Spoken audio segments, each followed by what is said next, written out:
Hello, everyone, and welcome. Thank you very much for joining us. We'll try to get going in about a minute. So just a few items quickly before we get started. We do have a chat box on YouTube that you should see, and please feel free to add your questions to that chat box at any time, and our team will be collecting them to answer later on. And second of all, this webinar is being recorded and will be posted on our YouTube channel afterwards. So please feel free to share the recording afterwards with any interested colleagues or friends.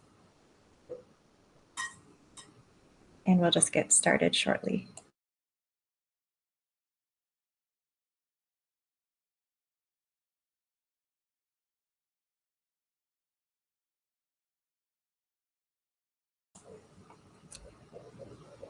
All right, why don't we get started? So my name is Dana Wagner. I'm the co-founder and managing director with TalentLift. It's a pleasure to be here with you all today. Thank you very much for joining us. And I'm here with my colleague Theron, who's our immigration team lead at TalentLift. And today we're here to share with you some information about a low cost and really high impact way to find and relocate international trades talent to join your team. And we're really interested in sharing this topic with you right now because there have just been a lot of recent changes to some of the more familiar immigration pathways that folks might be using. And so it's just a really great time to be looking at diversifying the type of international recruitment that we all do.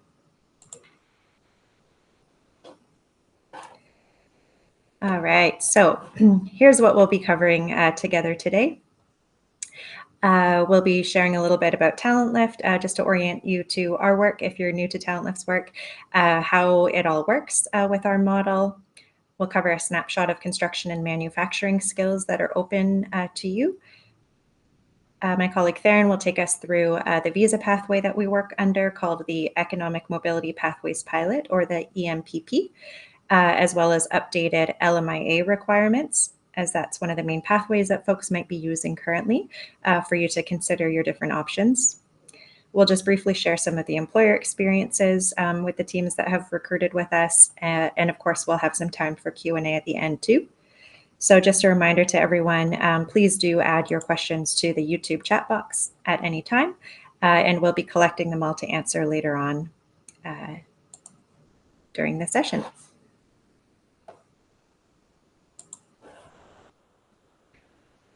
All right, so we'll begin just with a really quick summary of TalentLift. So we are a nonprofit international recruitment agency and a registered charity as well.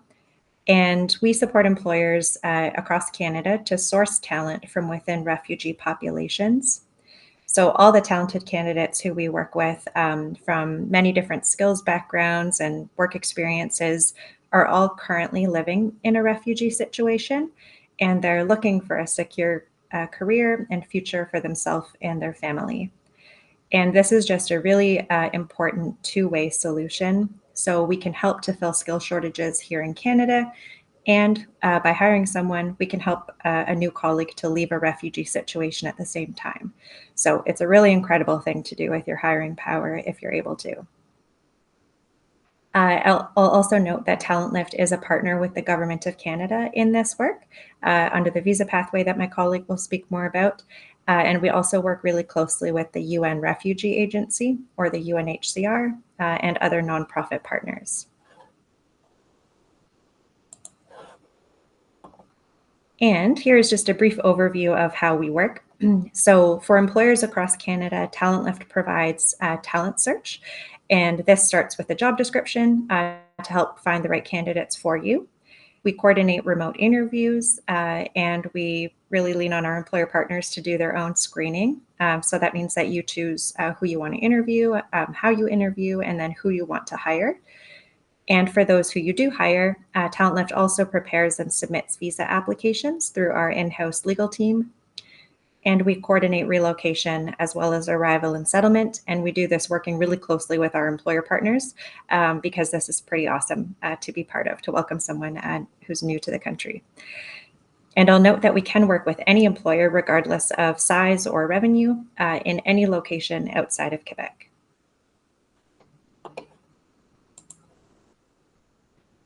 All right, I won't spend too long here on how significant the skills gaps are. I'm sure folks here feel this every day in recruitment and planning, and that's probably why you've joined a session like this.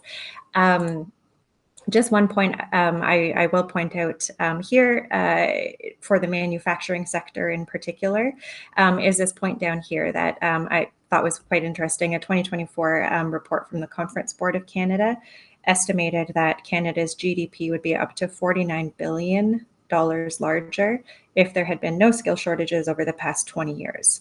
And the manufacturing sector is particularly affected. So skill shortages seem to explain around 7% of productivity gaps between 2018 and 2023. So all this adds up enormously. Imagine that 7% productivity loss each year at a per firm level. And it's the same thing really in the construction sector. So there's evidence that the shortage pushes up costs and slows down a lot of the work. Down here, just to highlight, this is also happening in the housing sector, and that of course affects all of us. So please tell everyone you know to begin hiring with TalentLift so we can start solving some of these really systemic issues across Canada. All right. Now, often we do get asked, like, can TalentLift really help me find the skills I need? Who are some of the folks who you're working with or your candidates? And the answer is definitely yes. So there are more than 43 million people living as refugees around the world today from many different conflicts and other emergencies around the world. And within that population, of course, there are many thousands of people who have the skills that are needed by companies across Canada, across many different occupations. So just to give you a really quick snapshot, and I know the writing here is kind of small, but I'll have a colleague, Eileen, if you can just drop a link to this talent snapshot in the chat for folks to open up. But we now have over 29,000 people who are registered just on our talent platform at TalentLift. And what we're looking at here is a snapshot of their skills. And just to zoom in a little bit on some of the areas that might be interested to folks on this call, within this group, we have more than 6,000 trades professionals. So from millwrights, cabinet makers, and mechanics to roofers and welders, and much more. And here, I'll just highlight down here, you can see we've got over 1,300 engineers. And while folks who come from an engineering background or other licensed occupation, even though they can't get started right away in Canada as engineers, we're working with many employer partners who are hiring into related roles so they can leverage that skill set and hopefully support those colleagues to work towards licensing after they begin working. So for engineers, for example, some of our employers are hiring for production operator roles, or tool and die maker is another.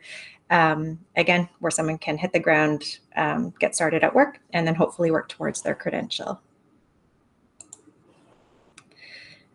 And I'll just wrap up here and note that the unique visa pathway, again, that we work under is called the Economic Mobility Pathways Pilot, or the EMPP.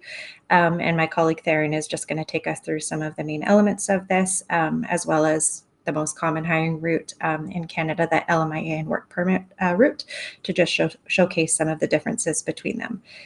And I'll just remind everyone again to please continue adding your questions to the YouTube chat box, and we'll be answering as many as we can later on. So over to you, Theron. Awesome. Thank you very much, Dana. I'm going to give a brief overview of what an LMIA is. So an LMIA stands for Labor Market Impact Assessment. This might be a little repetitive for some of you who already have an idea of this, but the LMIA is essentially you are advertising for a position, testing the labor market to show Employment and Service Development Canada that there is no worker with the skills that you require available for you to hire.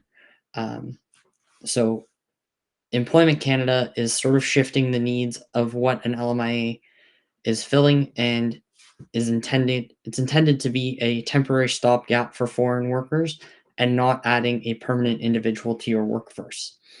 So some of the changes that we've seen with the LMIAs recently are or include the recruitment efforts. So you must advertise for the position on 3 separate websites, including Canada's Job Bank. And if ESDC or Employment Canada determines that the position or the venue that you use to advertise the position for is not sufficient, they will refuse the LMIA. So you must also, if the job is a union position, you have to consult and recruit through the union as well. And as the prevailing wage changes for LMIAs, this is something that employers are responsible for ensuring that that employee continues to meet the prevailing wage. Additionally, all the applicants must meet all the requirements of the NOC, and the NOC is the National Occupation Code, which is a 5-digit code that Immigration Canada assigns to every job in Canada. So each of these positions have certain requirements and even local regulations, such as a Red Seal certificate, which may not be available in your applicant's country of residence. They would still need to have that in order to be qualified for the position. Additionally, we've seen a cap on the proportion of LMIA positions, which means that all employers must ensure that 20% of their workforce, or no more than 20% of their workforce, is temporary foreign workers, meaning that 80% of your staff must be Canadian citizens or permanent residents in order to be eligible for an LMIA in the construction industry. The actual cap for the other industries is 10%, and the construction industry is given an exemption to be at 20%, which can be removed at any time and would then limit you to 10% of your workforce being foreign workers. Additionally, the employer is responsible for providing health care coverage for any of the foreign workers that are coming under an LMIA, for any uh, health care that's not covered by the province. And there's an LMIA processing fee of $1,000, which only covers the LMIA and not any other work permit or other processing fee, which is a very high processing fee for any immigration pathway. And finally, one of the things that's changed most recently is the business legitimacy documents. So, for anyone who's filed an LMIA, they understand the headache that this can cause. There's quite a few documents that uh, Employment Canada requires from IRS or from the CRA, including, or we used to be able to include attestations from accountants saying that the business was able to meet the financial standing and able to pay their worker. However, recently they've changed and said that this has to come from a financial institution, and we're seeing that banks are refusing to issue these attestations. And finally, if you're hiring in British Columbia, Manitoba, Saskatchewan, or Nova Scotia, all employers must also register with the province, which takes an additional 2 to 3 months to get a certificate from the province. Um, some more LMIA requirements are that there are audits and employment requirements. So employers who use the LMIA are bound by the rules of the LMIA and are subject to a potential audit for up to 6 years.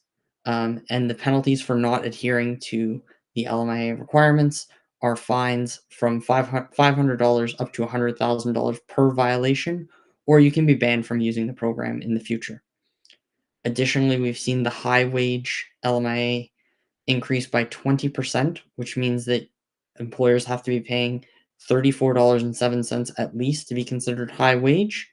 There are 2 streams of LMIA, there's high wage and low wage.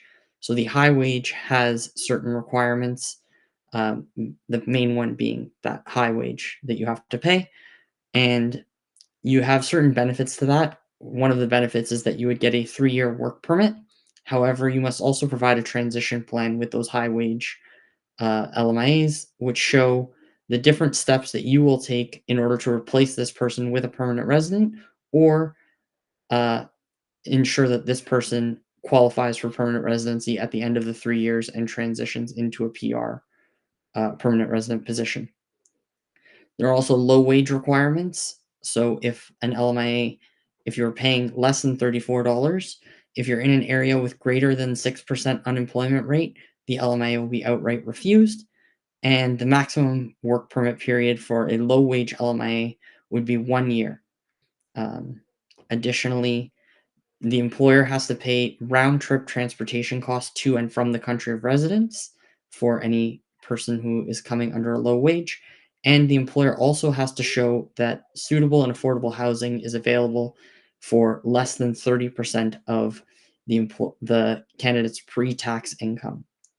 And the processing times for these are approximately 64 and 67 business days. Um, is also a third stream of LMIA which supports permanent residency, which would be an LMIA without a work permit, only supporting permanent residency, and usually reserved for individuals who are already working in Canada or for the company. And now I'll do a brief overview of what the EMPP is. And as Dana said, this is the Economic Mobility Pathway Pilot. So in order to be eligible for the EMPP, you have to be a refugee or displaced person outside of Canada.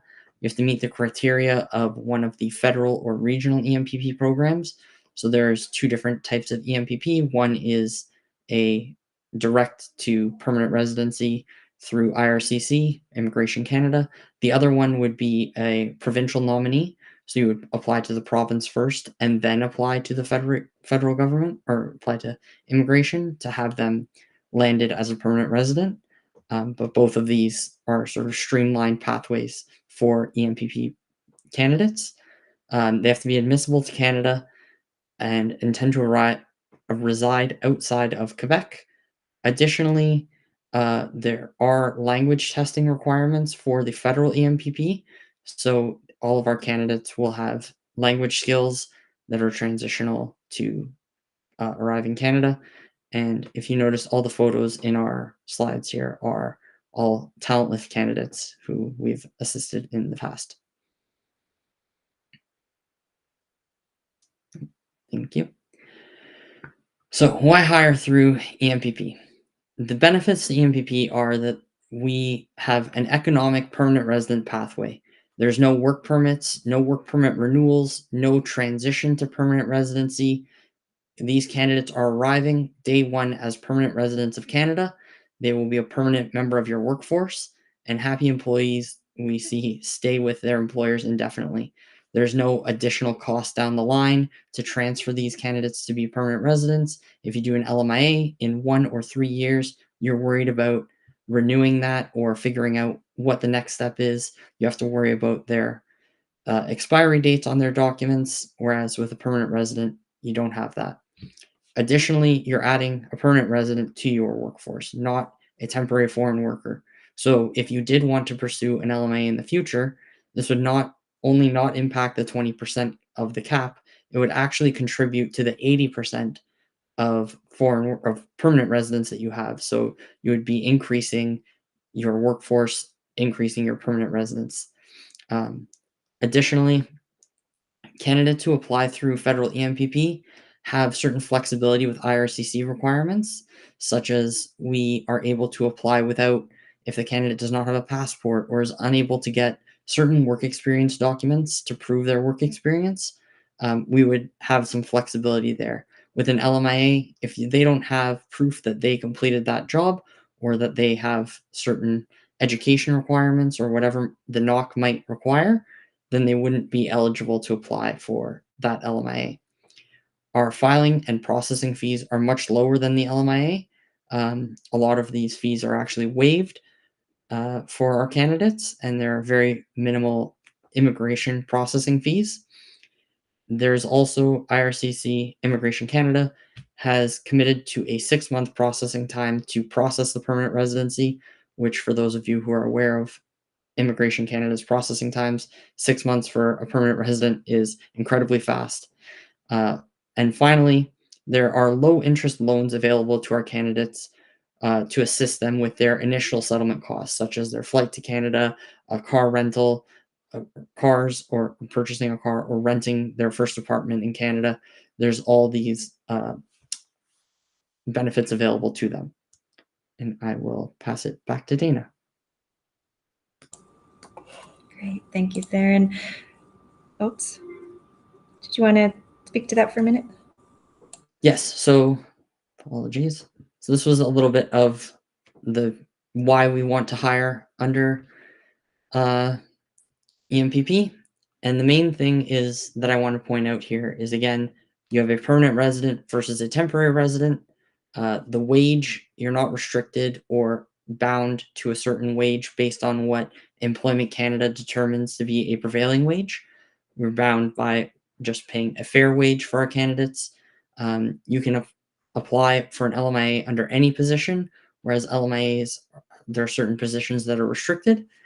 And the processing time is for a federal EMPP, we have a one-step direct to immigration 6-month processing time, whereas with LMIAs, you get a two-step processing time, the first being for the LMIA, which would be the 64 business days, and the second step would be applying for a work permit, which in most countries we're seeing is above 2 to 3 months of processing time. I'll pass it back to Dana now. Truly, back to me. Super. Great. Now, so we'll just cover off like how in our model, like we work with employers. Again, like TalentLift is a nonprofit, but a very important way to fund all this work is through our cost sharing model with employers.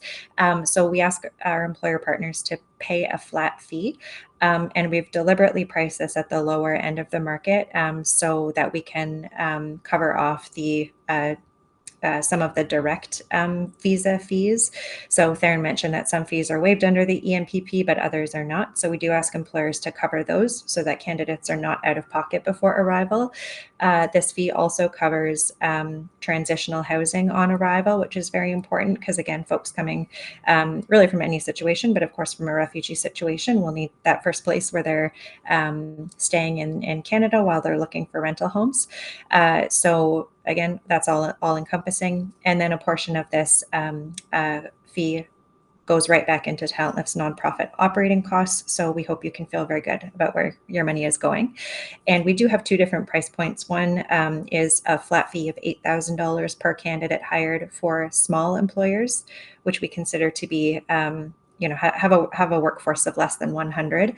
And then for everyone else, a workforce of 100 plus, that would be a flat fee of $10,000 per candidate hired.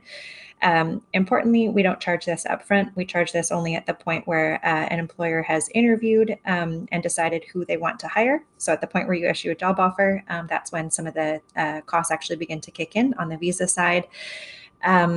And the only additional items that we do ask employers to provide outside of this flat fee are just a few key pieces of arrival support. So we mentioned that this already covers the transitional housing on arrival, but we also ask employers to provide airport pickup. And this can be, again, something really cool for different folks on the team to be part of. So to meet a new colleague and their family at the airport and drive them to where they'll be staying. And we also ask employers to have just a point person on the team so that someone can have a kind of informal point of contact for any type of, newly arrived questions in Canada that they might have. And really, we don't expect you to be technical experts. It's more like a buddy on the team. Just an important part of this, again, I noted we don't want to have candidates be out of pocket before arrival, and it's important for us as well, and for all of our employer partners to know we do not charge candidates fees at any time. So that's, again, why we just have this model with employers. And then final note about costs, we again, as a nonprofit, we are able to be a little bit flexible. If there's any employers listening here today who are in more exceptional circumstances, so perhaps a very, very small business that is very keen to hire from this talent pool but might not have the resources, please just reach out to us and we can have a conversation about what's possible. We do have a grants program that's reserved for these more exceptional situations. So we do want to hear from everyone. All right, we'll leave you now with just some of the employers who have found really valuable new team members by exploring the refugee talent pool and using the EMPP. without reading off all of these to you, I'll just note that just some of the common threads that we hear from really a lot of the employers we work with are that they can find the skill need and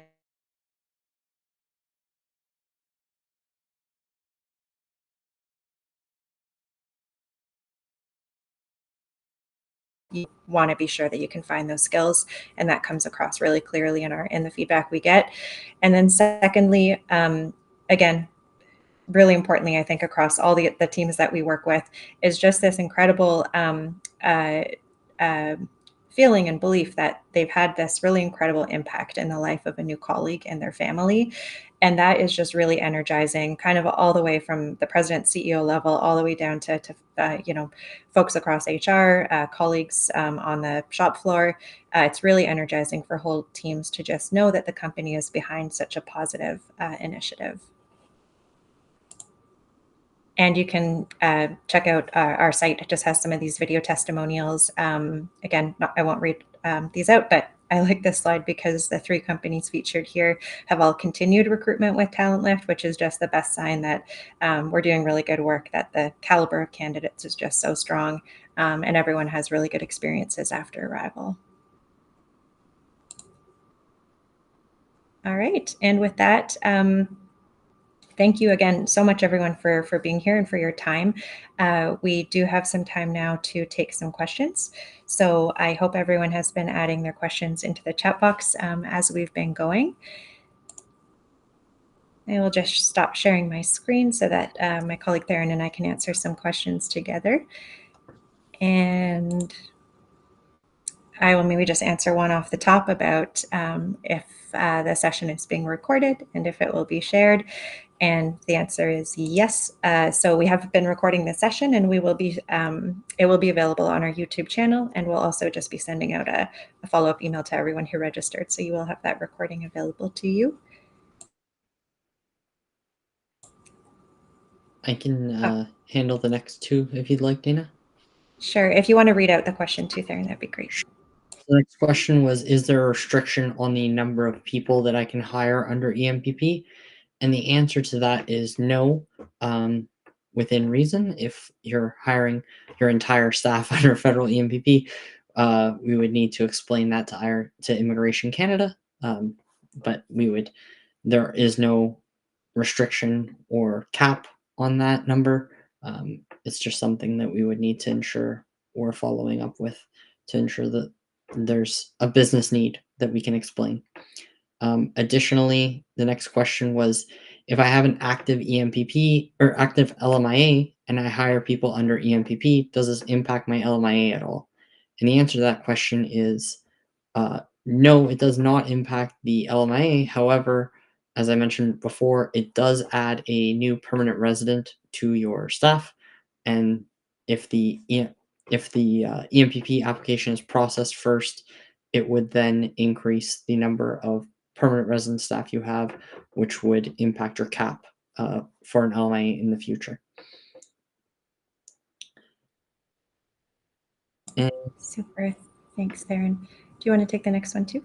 I can, yes. So the next question is, what do you mean when you say any occupation is eligible under EMPP? And the question is specifically about Tier 5. So for those of you that are familiar with the NOCs, each NOC has a tier tier tied to it. There are 6 tiers, tier 0 through 1, 2, 3, 4, 5.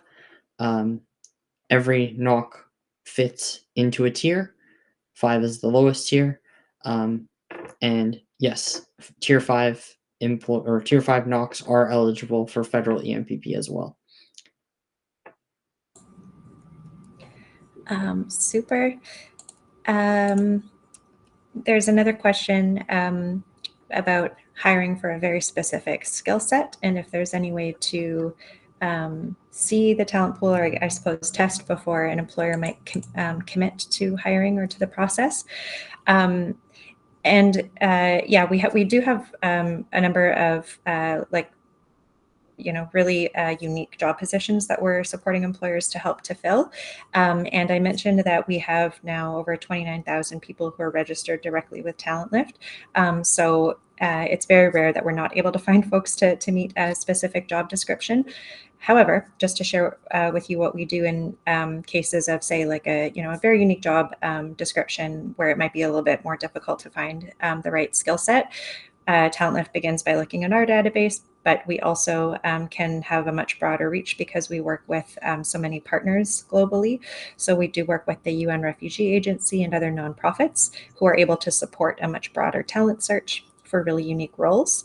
And the way that our model is structured is actually that, again, there really is no like upfront monetary commitment. So you're welcome to get started with us, become a partner, and begin interviewing. And again, there's no financial or other type of commitment until you offer someone a job. So you're welcome to get started and go through interviews to see what type of talent is out there. The next question I see is about the type of job that employers have to offer and if there's any restrictions. So I'll just answer this one, and there, and you can add anything that I've missed off. But yeah, just some important requirements of the job offer are that it be a full-time job offer, and that's considered a minimum of 30 hours a week. So it has to be a full-time job offer of at least 1 year in duration. And so, of course, we hope always that an employment relationship will be much longer than that, but it has to be at least 1 year in duration. And so really just some of the main restrictions to keep in mind is this immigration pathway under the EMPP does not work for seasonal jobs, and it does not work for part-time jobs either.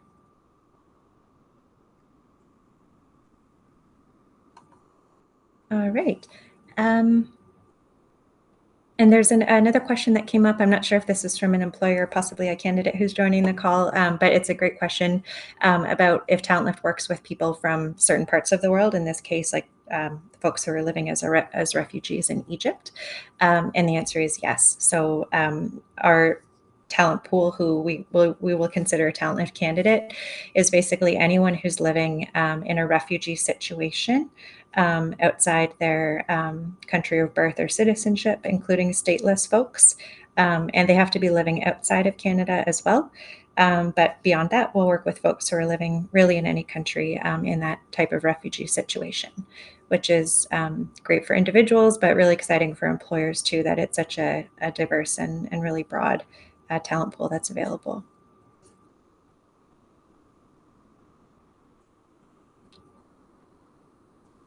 And I think we've answered all of the questions that have come forward to us. So well done, Theron, on the technical parts of this conversation. So I think maybe we can wrap up here then. And just thank you, everyone, again, just very much for joining us today, for your time.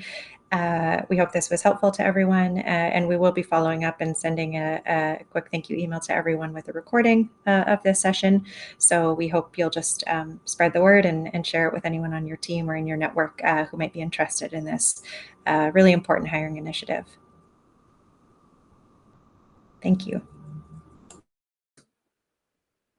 Thank you.